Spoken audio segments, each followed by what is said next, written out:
And we are back. Welcome, guys. My name is DK, and in this video, we're going to be breaking down the 5-game NBA Summer League DFS slate on Draftkings. If this is your first time watching content for DFS, player prop stuff, prize picks, Underdog, parlay play. Guys, Underdog, they are the sponsor of today's video. You can use the code DKDFS for a $250 first-time deposit match bonus, or you can use the link down below. Highly recommend it. We've been taking Summer League props on Underdog every single day, getting a lot of value. Pretty tilted about Jordan Walsh. We had his over 7.5 points, closed at like 12, I believe. And yeah, just that guy needs to be sent to China. Yeah, having a lot of fun over there. Again, make sure to click that link if you are a first-time user. Would help support the channel. And if you guys look for more content, you check my Patreon link down below. We're breaking down more in depth for the main slate. We have early slate videos every day, player pool, live stream before lock, posting all starting lineups before lock as well, Discord access. A lot of fun. We still got, 5 days left in the Summer League, so still a lot of action, still a lot of money to be made. And yeah, one other thing to note, again, we're at the point where a lot of main guys start getting shut down. I mean, we saw it yesterday. It was kind of madness. But yeah, recapping yesterday was a very good day. So came close to winning the early slate. Did very well in the late slate, came close, and then min cashed the main slate. I'm pretty upset because I made a mistake on the main slate. So originally I had Kevin Knox in my utility, but then he got ruled out and I had to make a swap. Travers was in that same price range, so I ended up going there. But to be honest, I should have went with one of the Golden State starters. I was leaning towards going Jackson Rowe and just leaving salary on the table, just because, again, that Golden State team, there's so much usage to go around. So I made a mistake there. Had I gone Jackson Rowe, I think I would have got second. I definitely would have I would have had a chance at first. I think Rowe finished with 25. Travers had 9. Yeah, it would have been close. It would have been close. I for sure would have got second. So pretty tilted about that. But going over the rest of my lineup, so Xavier Moon was like a safe value play we had early, but then a lot more value opened up. Like Maldonado for Oklahoma City, they shut down everyone. Castleton was someone I was high on as a contrarian play. Dalton Knecht got shut down. I ate the chalk with G.G. Jackson, Trey Jemison, just because Zach Edey was out. Keaton Wallace was another very popular value play that we knew beforehand. Plowed in as well. But yeah, pretty tilted. I made a mistake playing Travers there. Yeah, still very profitable overall for DFS. And let's see if we can keep it going for this 5-game slate. Okay, so Washington's the first team here. So Alex Sarr, get the Tony Snell meme ready. He shot, what, 0 of 15? Yeah, 0 of 15 last game. Still played 30 minutes, though, so that's good to see. And we see this all the time, right, with people overreacting to one game, or they'll just play who did good the game before. Like, for example, yesterday in the early slate, I had a good feeling that Josh Christopher was going to be extremely popular because he came off the bench the previous 2 games and was shooting like 80% and then moved in the starting lineup. Me, I played Keon Ellis over him. I identified Keon Ellis as a guy that was underperforming for his role. Minutes were still there for Keon Ellis. Usage was still there. I got Keon Ellis at like 5% ownership. I think he went for like 60 fantasy points. So again, we talk about this every single day. It is extremely easy to predict what the field's going to do, right? And I'm not saying that you just play all guys that did bad the game before, but if you can identify 1 or 2 of those guys and get them at low ownership, that could win you a tournament. And that's why I was so close to winning the early slate, thanks to unowned Keon Ellis. Yeah, back to Washington. So we saw them play, what was it, Tuesday, I believe. Now they did play Patrick Baldwin for the first time, but he only played 20 minutes, which was a little bit weird. 30 minutes for Sarr, 31 for Carrington, 29 for Champagny. We still have not seen Jared Butler, so doubt he plays. Amorie hasn't played the last couple games, so doubt he plays. Vucevic also did not play last game. I would only play him if we get confirmation that he's for sure in or that he's starting before lock. But yeah, topping guys, so Alex Sarr, I think, is not completely out of play. I mean, the minutes have been very solid for him, but probably better point per hour plays. Like, I would rather play Bub Carrington, 31, 34, and 31 minutes. Got 19 shots up last game. Again, he has the ball in his hands a ton. I think he's a very, very safe play. Champagny at 6-1 has played all 3 games. If he continues to start, I think he's also a very good play. Stat sheet stuffer, has a pretty high floor. So yeah, pretty high in Carrington, pretty high in Champagny. George has started last couple games, 25 and 24 minutes. Not ideal. I think I would rather go to Champagny in a similar price point. Johnny Davis also did not play last game. Would only play him if we get confirmation that he's starting before lock. Baldwin, if he starts again, would be in play. Again, 20 minutes was pretty disappointing. I think he'll be very low owned. And then, yeah, that's basically it. I mean, if a lot of guys get shut down, Marcus Noel could be interesting at 4K. He had a good game in 18 minutes last game. All right, Sacramento. So this is one of the teams that I'm a little bit worried about possibly shutting guys down. They played 6 games so far. They're on a back-to-back, and they have nothing to play for. Keon Ellis also played 38 minutes yesterday, so there's a chance that one of these main Kings end up getting shut down. We'll keep a close eye on it. But assuming everyone's in, I mean, the top 3 guys look good. Kobe Jones, 7.3K, has been very up and down. He probably has the lowest floor of the top 3. But I'm pretty high on Ellis and Jones if they do play. I mean, Ellis had a massive game. Yeah, 56 fantasy points. Literally no one clicked him on the early slate. And then Mason Jones is a very high floor, and he has the ball in his hands a ton. So those 2 I'm very high on if they play. Other starters are once again Drew Timme and Isaac Jones. The issue is Timmy's just the minutes, right? He's not playing a ton at that price. Kind of hard to go there. And then the last starter, Isaac Jones, 5K. 29 minutes. I think he's a pretty safe value. Again, he's a big, even though I have him listed as a guard. But a couple guys to mention. So if 1 or 2 of these guys end up getting shut down, Boogie Ellis would be a really good value play. Rookie that can shock. He had a couple big games in the pre-summer league games. So Boogie Ellis I have my eye on. A few other guys. I mean, maybe Adonis Arms goes playable, Xavier Sneed. So we could have some value here for Sacramento if they end up shutting guys down. Now for Orlando, Anthony Black missed last game due to an injury. It is a back-to-back, so I assume he's going to be out again. They started Xavier Moon in his place, and they ran the same other starters. So it was Huff, Da Silva, Howard, Culver, and Moon. Jet Howard probably has the high ceiling out of anyone on this roster, been averaging close to 30 minutes in the last couple of games. Like the upside on him, especially if Anthony Black's out. Da Silva also playing good minutes. I think he's solid. He looks better if Anthony Black can't play. Jarrett Culver, 5'6", kind of indifferent on him, but 24 minutes is fine at that price point. Jay Huff, I think, is pretty safe. 28 minutes last game. He has played well. And then you got Xavier Moon, 4.3K. I mean, if there's no Anthony Black, he stands out as a good play. I would say he kind of underperformed for the minutes that he got last game. Like, if you take a look at Xavier Moon, let's see, do I have it on? I was looking at Leonard Miller. Let me show you guys Xavier Moon in the G League. And he had some big games in the Summer League as well last year and previous years for the Kings. Like last year in the G League, 20 points, 7 assists, 5 rebounds a game, right? So we know that Xavier Moon can produce. And a 4.3K, if he starts again, I think he's a really good value play. All right, let's move on to Brooklyn. So Brooklyn, they played on Tuesday. They ended up beating the Knicks. I think they started really slow, but came back. They ran an 8-man rotation. They've been running a very solid rotation, but would not be surprised if like Clowney or Wilson or Johnson end up getting shut down here. But yeah, last game it was Clowney 26 minutes, Gilliard 30 minutes, Wilson 30 minutes, Johnson 31 minutes, and then Whitehead has been, he has been horrific. 15 minutes, he shot 0 of 10. But yeah, Clowney at the top at 8.3K. Don't think he'll be that popular. He's not really played well for the amount of minutes that he's got. So more of a contrarian play. Not going to play out of play, though. Jalen Wilson, 8.1K. He's had a couple good games. I think he's reasonable at the top.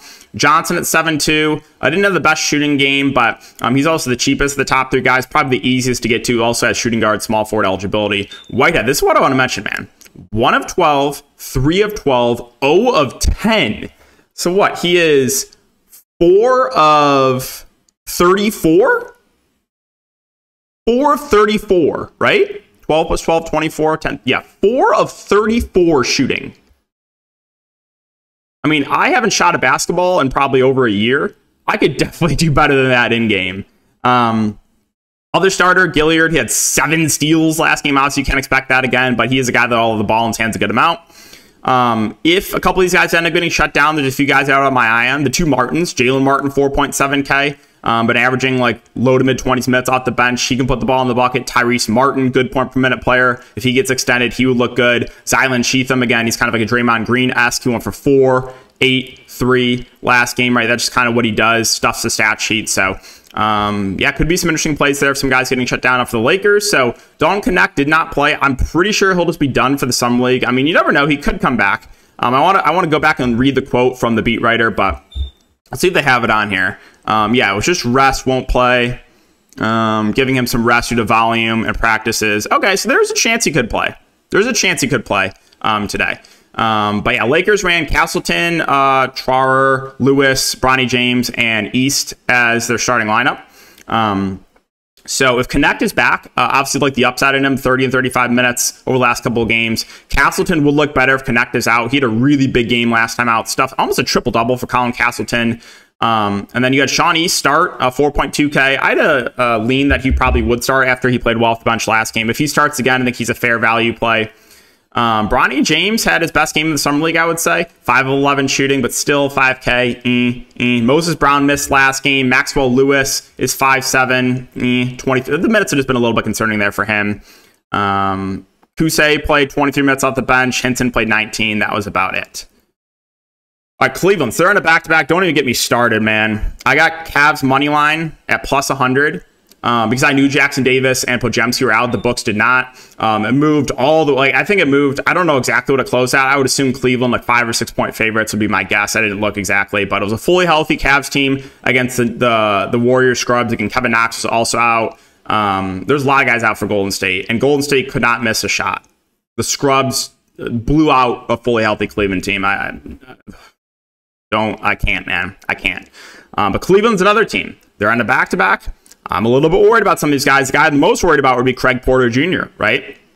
You know, actually on the roster and on a back-to-back, he was dealing with an injury coming into the Summer League. I think there's a decent chance he could get shut down. If he does, obviously everyone else will look better. Tyson Bates more usage. Nance and Travers look a little bit better. And then whoever starts for Craig Porter Jr. would look pretty good there too.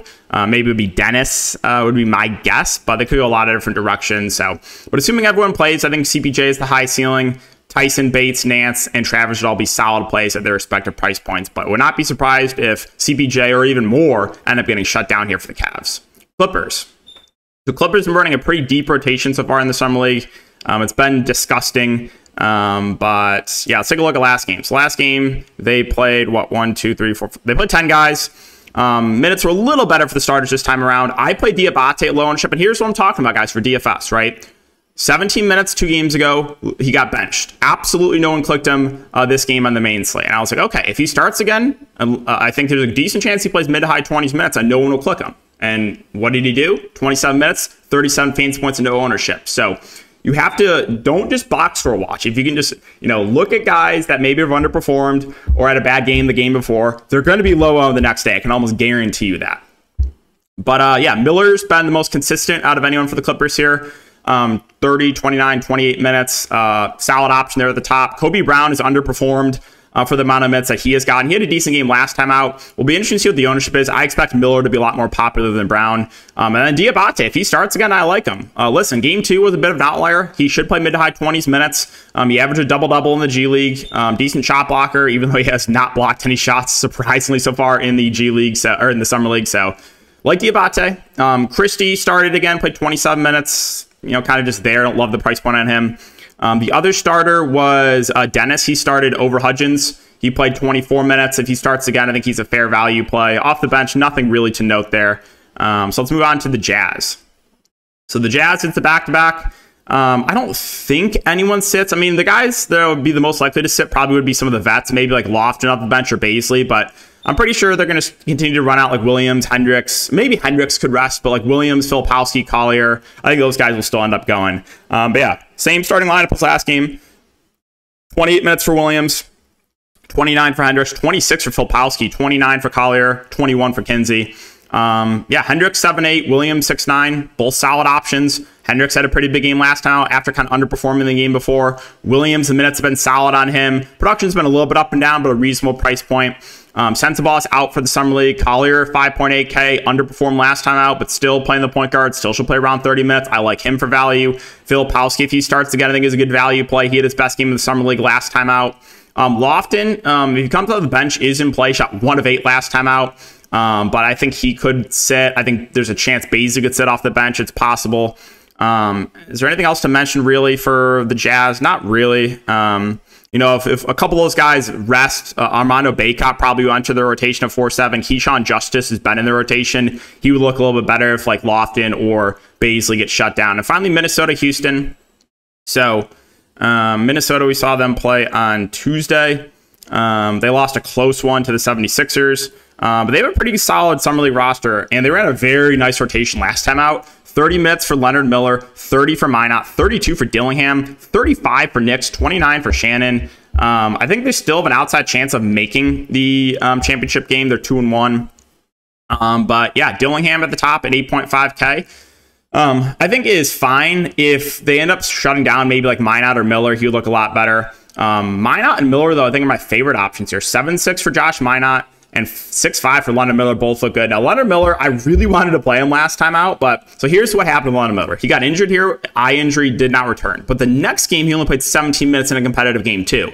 So that worried me. I was like, okay, what is going on with Leonard Miller? So I couldn't pull the trigger on him this game. And of course, 30 minutes, 46 fantasy points, because Leonard Miller is a really good point per minute player. So if he gets similar minutes again, him and Minot probably my two favorites. Terrence Shannon, though, has had a decent summer league as well. Bad game last time out, but previous games, mid-30s fantasy points. And then Deshaun Nix. He's playing massive minutes. He's stuffed in the stat sheet. I think he's very safe as well. So good amount to like here for Minnesota if they run out that same starting five.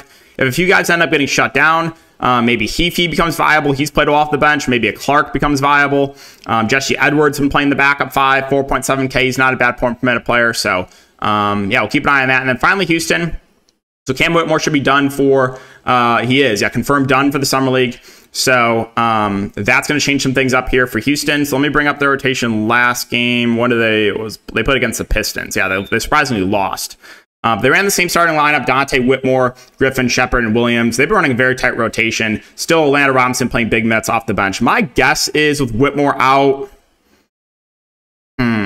maybe they move in like Hinton or Kier Lewis into the starting lineup. We'll see.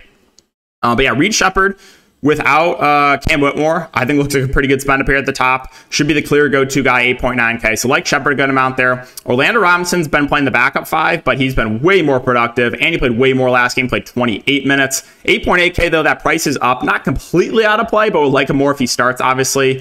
AJ Griffin looks a little bit better without Cam Whitmore. He should chuck when he's out there, 6.4K. I think he'll go a little bit overlooked on the slate. Nate Williams, I think, is very safe, 28, 27, 33 minutes. Like him for value. He looks better without Cam Whitmore. And then, again, we'll keep an eye on who the fifth starter is. You got Hinton, maybe Samuels, maybe Kier Lewis. Whoever it is going to be a good value play for Houston just because, again, they run a very tight rotation. All right, guys, so that's going to wrap up the video. Again, if you are looking for more content, player pool, roster construction videos, live stream before lock, starting lineups, all posted, Discord access. You can check my Patreon link down below. We've had a ton of success, and hopefully we can keep it going for the rest of the summer league. So thanks again for watching, guys. Good luck, and we'll see you